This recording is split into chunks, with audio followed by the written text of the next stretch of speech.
Hola a todos y bienvenidos al MOOC, Curso Básico de Lengua y Cultura Españolas, Nivel 2. Welcome to the Basic Spanish Language and Culture Course, Level 2. Soy Vijaya Venkatraman, soy tu profesora de español para este curso online. En este video vamos a hablar de las escritoras más reconocidas, muchas veces excluidas del canon literario de América Latina. Vamos a enfocarnos más en el siglo XIX y el XX. Al final también mencionaremos a algunas escritoras del siglo XXI. In this video, you will learn about Sor Juana Inés de la Cruz, a voice rescued from oblivion, important aspects of the lives and works of women writers of the 19th and the 20th century, and we will mention some young voices from the 21st century. During the colonial period, women were absent from the literary canon as their writing was not considered literally worthy of being included. However, the one name that has been rescued from oblivion is that of Sor Juana Inés de la Cruz. Sor Juana Inés de la Cruz was born in 1648 and died relatively young at the age of 47 in 1695. She was a Mexican writer, philosopher, composer and poet of the Baroque period and a Hieronymite nun. Beginning her studies at a young age, Sor Juana was fluent in Latin and also wrote in Nahuatl and became known for her philosophy in her teens. Sor Juana educated herself in her own library, which was mostly inherited from her grandfather. She chose to become a nun so that she could study as she wished, since she wanted to have no fixed occupation which would curtail her freedom to study. She joined a nunnery in 1667 to escape marriage and began writing poetry and prose dealing with topics such as love, environmentalism, feminism, and religion. She was condemned by the higher church officials for her criticism of misogyny and the hypocrisy of men, and in 1694 she was forced to sell her collection of books and focus on charity towards the poor. Her work faded from literary and academic discourse and she was rediscovered only in the 20th century. One of her most famous works is the reply to Sister Philothea, in which she defended women's right to formal education.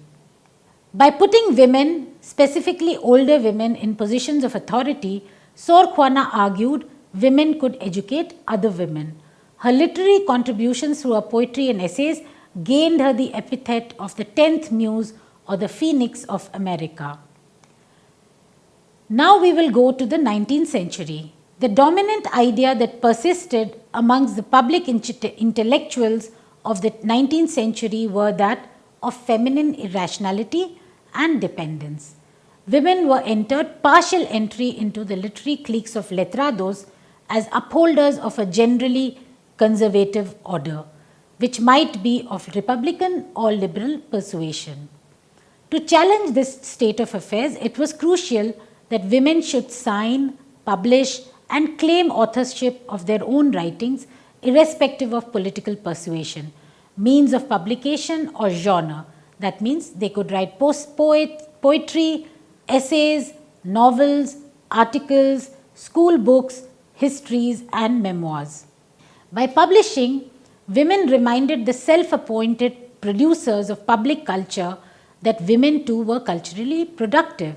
Women's intervention changed the shape of public culture in that it had to acknowledge and respond to their presence. However, very often their writing tended not to be radical, with few exceptions. Yet, the very fact that they published at all and in increasing numbers, thus contributing to public culture in their own right and in their own name, was very significant. Their literary discourse was markedly different from that of men. Unlike the Romantic men, they did not idealize or demonize the feminine.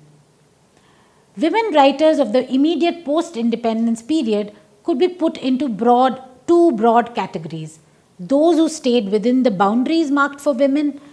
Those who stayed within the boundaries marked for women were Josefa Acevedo and Mercedes Marin. Both these writers went largely unrecognized, also because they decided to accept social norms and behave in accordance to them in order for their writing to be accepted. They advocated obtaining respect and status through love and obedience to family values. They wrote poetry, patriotic poetry, and their poetry reached the audience through publication in newspapers or pamphlets, or sometimes through recitals in public and semi-public events. But the most common means of dissemination was through the institution and network that was by far the most significant and empowering for elite Creole women at the time, that is, the extended family, friends and relations, kith and kin.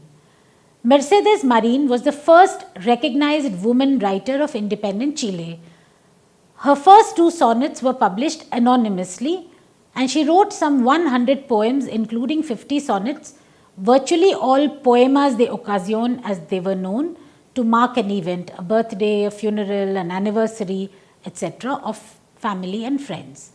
Joseva Acevedo de Gomez, unlike Marin's poetry, her poetry is personal, lyrical and subjective, voicing her inmost thoughts and anxieties. Acevedo also published, among other works, short biographies of her father, brothers and husband, all published as pamphlets. Now we come to those who rebelled against prevalent gender norms and faced ostracization. The most important one was Juana Manuela Gorriti, who was an Argentinian writer with extensive political and literary links to Bolivia and Peru. In Lima, she developed a name as an influential journalist and started to host tertulias on a regular basis.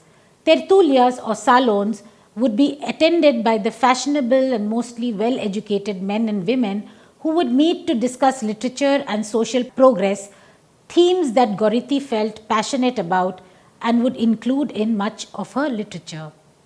By organizing and hosting such tertulias, Gorriti provided a great opportunity for female writers to come together and discuss literature, progress, and the progress of women. She was an ardent feminist before the term itself was invented, and her dedication to women's rights showed in many of her journals. Another writer of this category was Juana Paula Manso, was one such writer who was interested in women's education not only to ensure literacy but to contest the ideological effects of education, mainly through the Catholic Church. She talked about citizenship for women. Though slavery was being abolished around this time in Latin America, women did not receive the same consideration. She was the first female feminist intellectual of the River Plate provinces. Her liberal feminism tended to minimize the significance of sexual difference.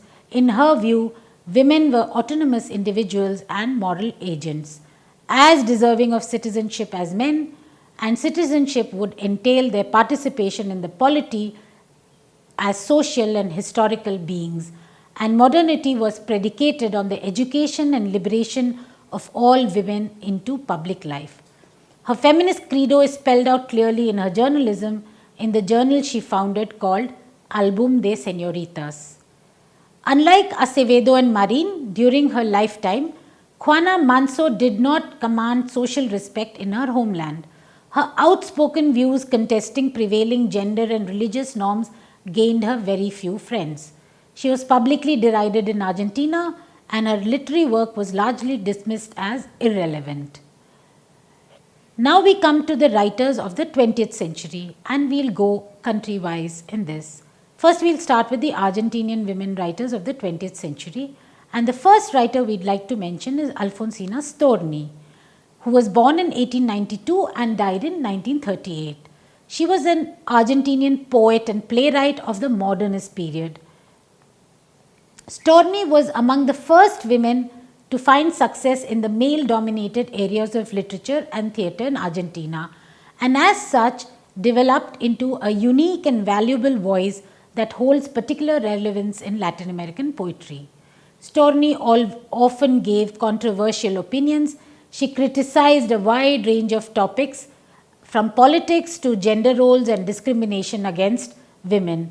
In Storni's time, her work did not align itself with a particular movement or genre. The next writer we'll talk about is Victoria Ocampo, who was born in 1890 and died in 1979.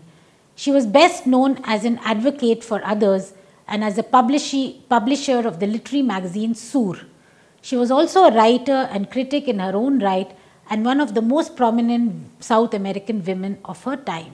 Silvina Ocampo, born in 1903 and died in 1993, was an Argentinian short story writer, poet, and artist. Ocampo's friend and collaborator Jorge Luis Borges called her one of the greatest poets in the Spanish language, whether on this side of the ocean or the other. Now we come to Luisa Valenzuela, born in 1938, who's a post-boom novelist and short story writer. Her writing is characterized by an experimental style which questions hierarchical social structures from a feminist perspective. She is best known for her work written in response to the dictatorship of the 1970s in Argentina.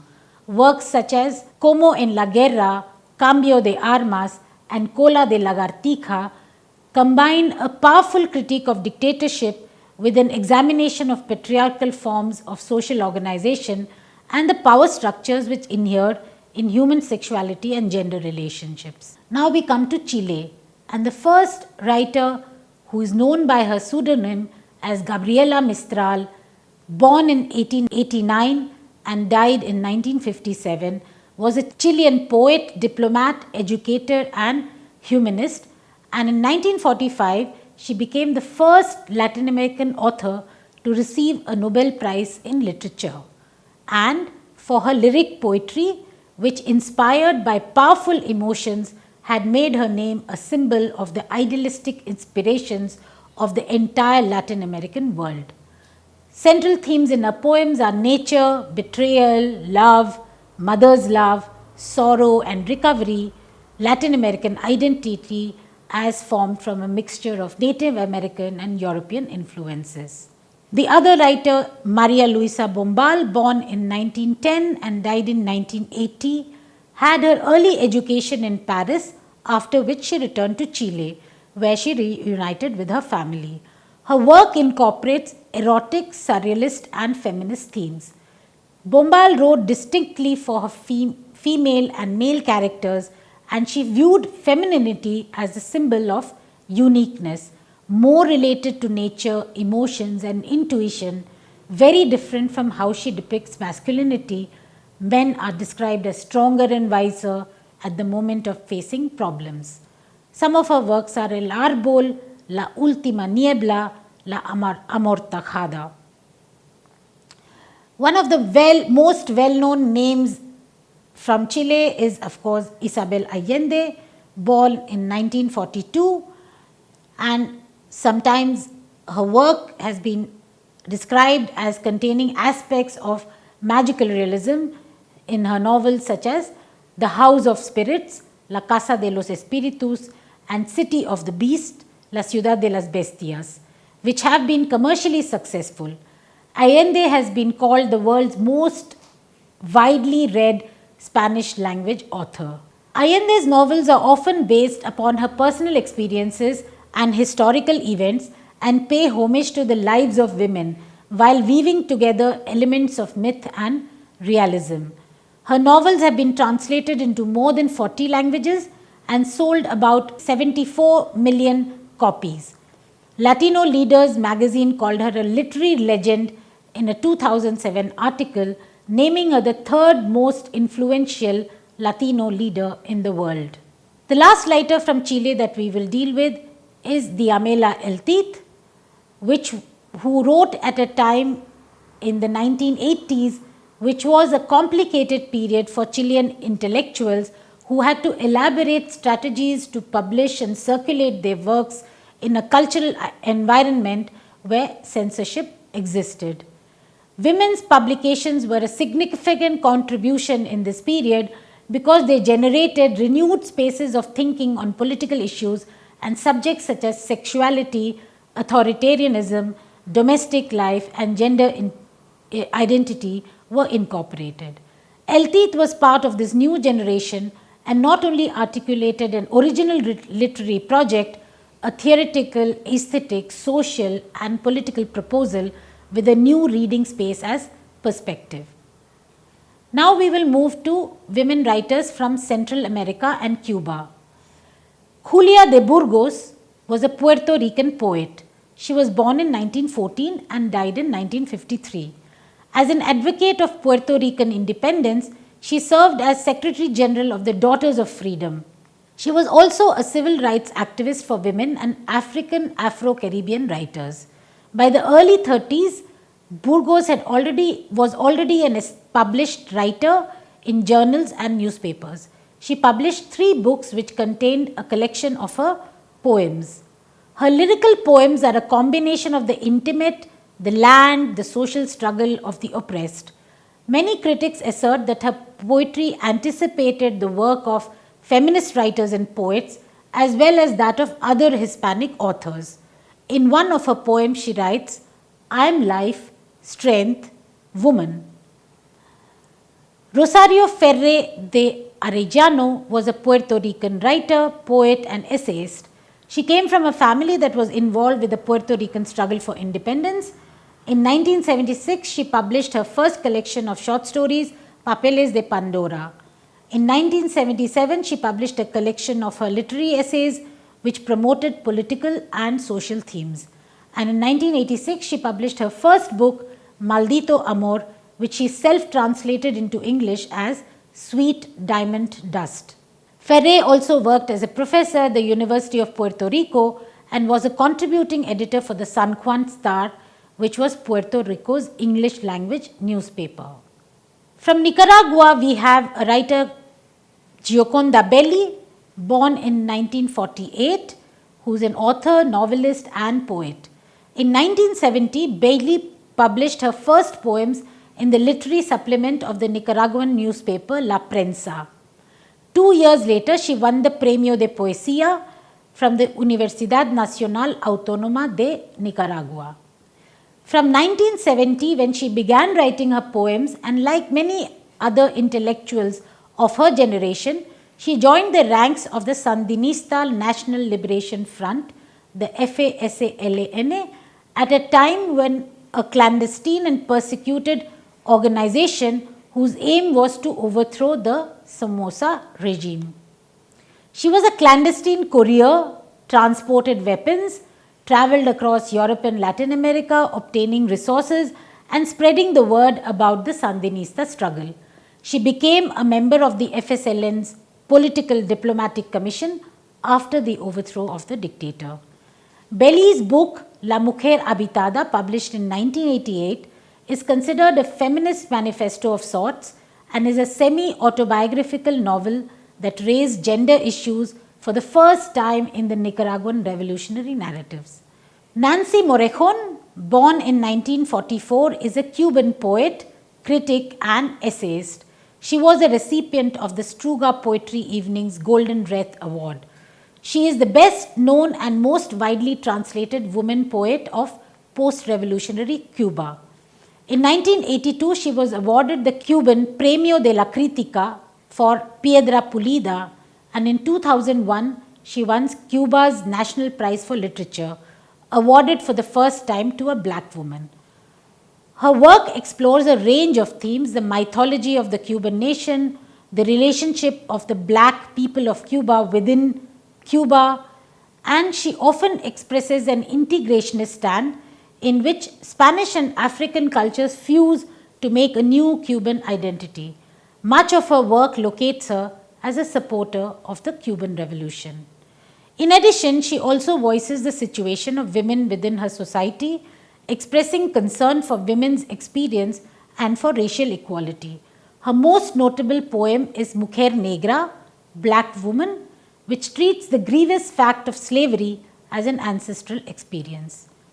Women writers from Mexico that merit mention are Rosario Castellanos, who is one of Mexico's most important literary voices in the last century.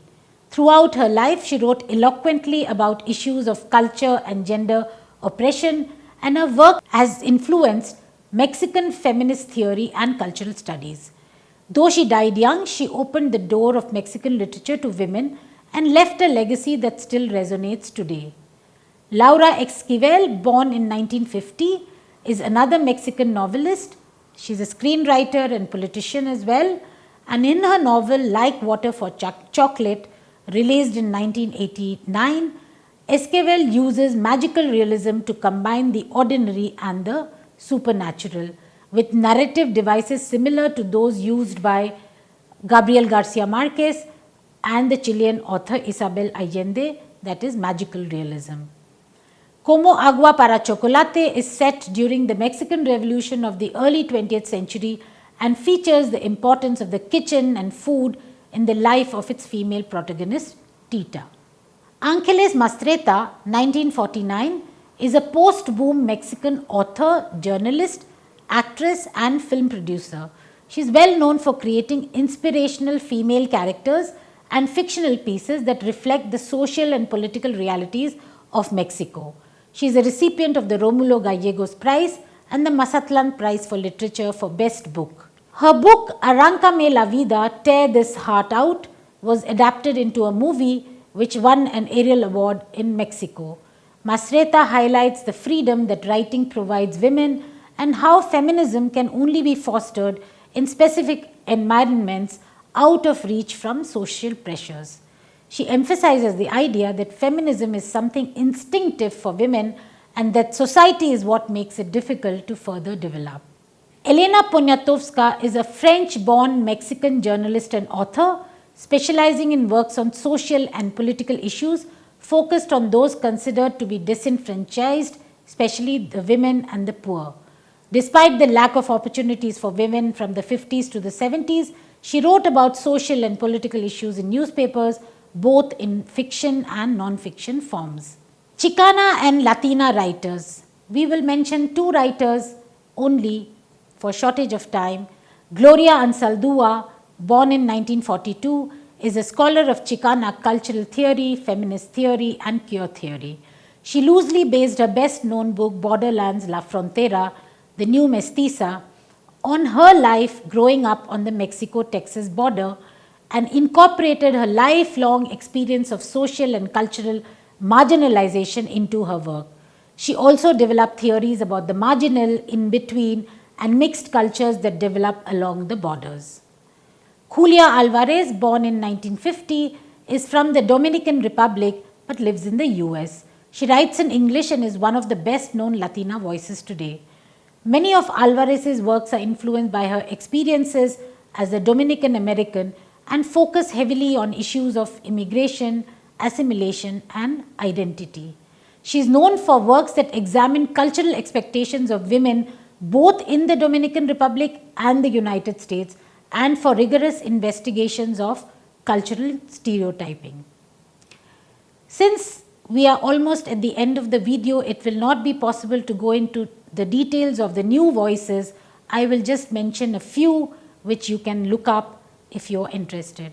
Lina Meruane and Alejandra Costamagna, both from Chile, Fernanda Melchor and Valeria Luiselli from Mexico, Samantha Schweblin and Gabriela Cabezon Camara from Argentina, Ana Lucia Portela from Cuba, Piedad Bonet from Colombia.